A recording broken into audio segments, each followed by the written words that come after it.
My next guest has sent his own proposal for job creation in Western New York to the president. It focuses on infrastructure, medical research, and manufacturing opportunities. Joining me now to explain more is Congressman Brian Higgins. Congressman, thank you so much for your time.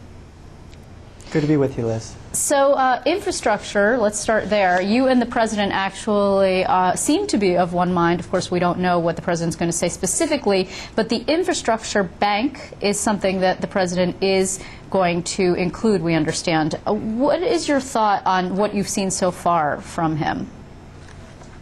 Well, I think you need a infrastructure program that is robust. The problem with the economy right now is lack of aggregate demand. And when businesses aren't spending, individuals aren't spending, we have to find a way of putting people back to work.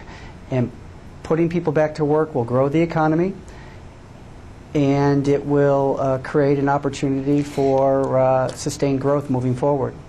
So this isn't actually, the infrastructure bank isn't like a WPA. It's not a fully government-funded program. It would actually be a government incentive for private investment, right? Do you think that the Republicans might be able to buy into that? I'm not quite sure, but they ought to, because you know, the whole idea is to get this economy going by making investments that have been deferred. And I was reading a report in the state of Nevada where deferring road and bridge construction by 2 years would increase the cost of those repairs by a factor of 5. So when you defer infrastructure investment, when you cheat future generations, when you ignore festering environmental problems, you cheat future generations. You actually make in your letter to the president a specific reference to the Peace Bridge. You and I have talked about this before. We've talked about it on this show. I mean, the storm in New York has highlighted weakness throughout New York's infrastructure, but you know, it seems to me that New York's infrastructure has been so compromised in some cases that I'm not sure how much investment actually it would take. I mean, do you even think that the state and the federal government can afford what it would take to get the state up to a competitive level?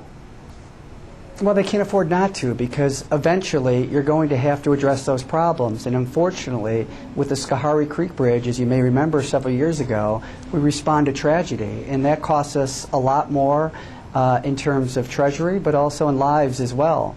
So it's an urgent reminder that, you know, we have to get left of this. We got to get out front of this.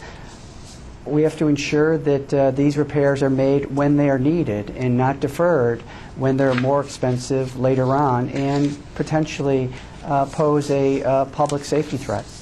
You're expecting, and we all are expecting the president actually to say that he wants a $300 billion jobs investment. Right? This is sort of the meat of the speech that we know of so far. A, do you think that that's actually enough?